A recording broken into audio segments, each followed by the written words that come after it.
So part 2, I popped this one in here just because I thought it might be the kind of scene you might be able to capture. I realised that it's autumnal, but maybe that could just be someone walking their dog on one evening, the sun's there going down, you're shooting into the sun, it's casting those really nice shadows, and you've got that kind of light that kind of demonstrates all the colours in the scene as well, warming them up. So golden hour, really nice for portraits, landscapes if you have safe access to them, or this idea of silhouettes, that could be really nice. That could be silhouettes in your home as well if you want to use the window kind of backlit, but with that golden sort of light, could be really nice. But it passes really fast. It's called golden hour, but it's not a full hour really, so you want to get out in advance, look around, think about what you want in shot before this type of light starts to happen, and then you can be in the spots ready. Also go out on multiple days as well. Don't just rely on like one day and hoping that you'll get all your shots in that day. Do a couple in the week, like consecutive or one after the other, because you'll get better as you shoot as well. Also, I've put in overcast light in there because we live in Manchester, we get a lot of overcast light. So the cloud cover acts as a huge diffuser. So it's like a layer between the sun and us. The light comes out and is more soft and feathered on the other side. So it's a lot less intense, and you haven't got as much to work with there, have you, in terms of like being able to control where it goes and things like that, because it's just coming through a huge diffused layer of cloud. So it creates really nice strong images in terms of thinking about the actual sky, because clouds can create drama. So here it's catching the last of the light, or here it makes this more of a dynamic image. It does have this tendency to kind of wash colours out, so all of the colours in the image tend to sort of like look like they've been washed with grey.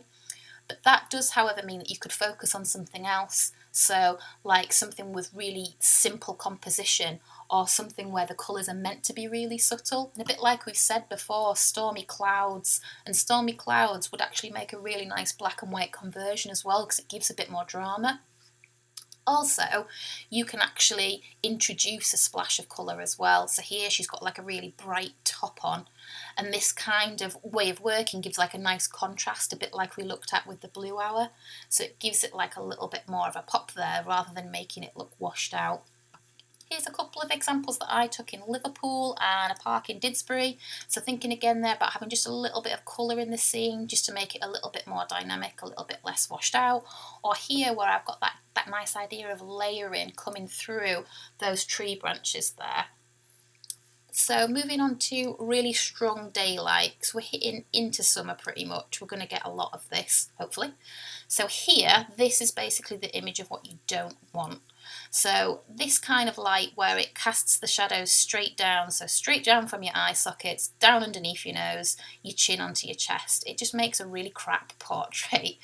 Also, thinking about you have control over this person, so you can move them. So if you can, they should be captured in open shaded areas, so you're getting more spills or a more diffused version of the light. You don't want people like squinting and things like that. If the daylight's not too strong, the filtered light of a tree can be used, a bit like this example up here, so you get nice patterns on the face. That can look really effective.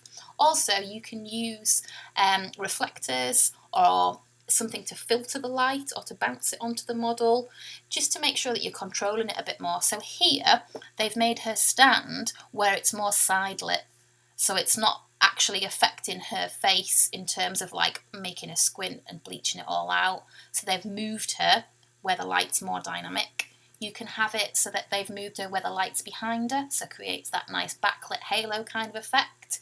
This, though, might cause too much shadows on her face, so what they've done is here, they're using a reflector to bounce that light back on her face so that she's got nice exposure on her face there. Also here, the light you can see on him, look how strong that is there. They're using a diffuser so that it passes through and it's less intense, a bit like the clouds we were talking about before. So it passes through and it's much softer by the time it gets to her. Something that it would be really good at is capturing action. So any kind of fast shutter speed, because there's high illuminations there, it's going to work really well. So I was thinking about you guys, any of you guys have got a trampoline at home, you could get some really cool dynamic shots like that. Artificial light is another type of light source, but obviously it's non-natural. So we've used things like light trails in the studio, where we've done it with long exposures. There's also different ways that we could control and create really effective images with this. Last year we looked at this idea of layering, and we talked about city lights, maybe layered with other sources, but I've tried to make it a bit more dynamic for you guys, especially considering we're stuck at home. So thinking about things like, this could be like a torch, lamps in the home, thinking about using TV screens, street lights, even just setting up like candles and fairy lights, lights from a screen. So in terms of this idea where we're talking about layering up, you could use some fairy lights, and that could be, if you live in the countryside, it could be a town in the background, it could be street lights. So this idea of layering can work really well. Also thinking about what we said were alternative or mobile options, so tablets, phones, torches, light beads, which are fairy lights, and then we can use those in shot. So I was also thinking about artificial light within your home, so things like appliances, fridges would make a good portrait, just looking in the fridge as well and seeing maybe that could be like an interesting kind of shot depending on what's in there. Alarm clocks, screen lights, so there's lots of options that you've got there. Something I did notice as well was Chris Dawley-Brown's doing an Instagram takeover, like literally now, of the Photographers Gallery, and lots of his work is to do with light, and I found these really nice ones using like street light or the artificial light that comes off shops, but these are like literally happening right now. So he's got some really nice daylight ones as well if you guys want to have a look at him. So that could be really good.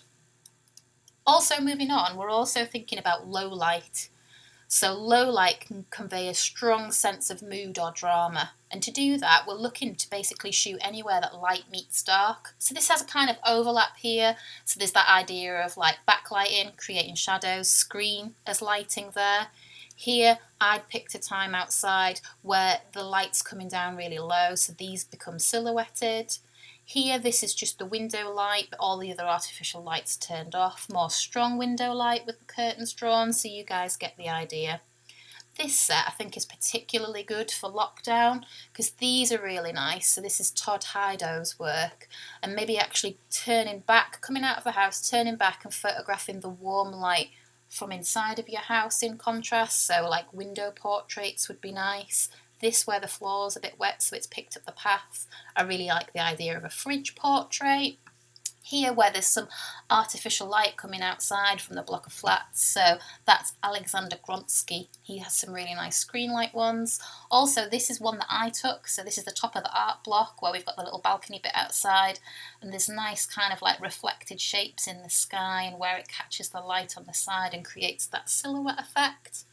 So here you're looking to pay close attention where you have a light subject against a dark background, or the other way around, a dark subject against a light background.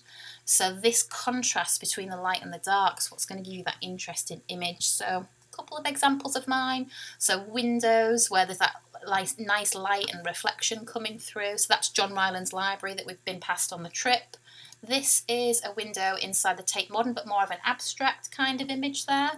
These are some nice photos of a lamp.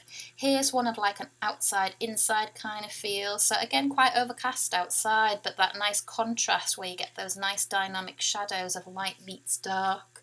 Speaking of which, shadows and reflections are also really interesting as well, and they can be really good sources. So you could use natural light to photograph shadows, you could have them coming through the window light, you could actually set up and create those long shadows. Glasses work really well, so you could set up a couple of glasses, make sure that they've got those faceted shapes on them because then you'll get better results, or some sort of like pattern that it will cast, so something that will block, and you can use literally the LED light from your phone, side light it and put it on a piece of white paper and experiment with that, and you can get really nice results.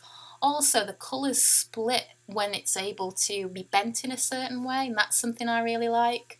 So this, I have 3 mirrors in the bathroom, and it kind of bounces the light together there, and it makes a really interesting pattern. Here there's like a beveled edge on my mirror, so at certain times of year, like especially spring and autumn, it refracts and it creates like these nice rainbow shapes. Here, this is my front room, and that's like the light, the artificial light from the street light outside coming through the window, but there's that nice mirroring of the pattern of like the Angel of the North there, and like my actual window frame there, which is really nice. So just a couple of things to think about in terms of choosing the best setting is you want to think about the relationship between the light and the camera settings. So you could either use manual mode or aperture priority. So guys, you know that manual mode means you can have full control over everything, so you can adjust it for each setting or each location or each different lighting situation. So you could even adjust your white balance as well, and then that'll help with your colour temperature. Also, if you're not as confident, you could use aperture priority mode. So that will allow you to set a specific aperture or depth of field that you want, and then the actual camera will choose the shutter speed to match it. So that will really help you with your exposure. Something else is also exposure compensation. I know a lot of you guys are working on your phones, so to do that on your phone, you can control the amount of light. Is if you tap, you get that little sundial, so you can actually increase it or decrease it, and that's either letting more or less light in. So your exposure compensation button on the camera might look something like this, so a little plus and minus. So when you hold that down, you can turn the dial to increase or decrease your exposure as well, so you've got a bit more control there. So basically, I know I've flown through that, watched the video a couple of times, but really now just be aware of the kind of light that's around you.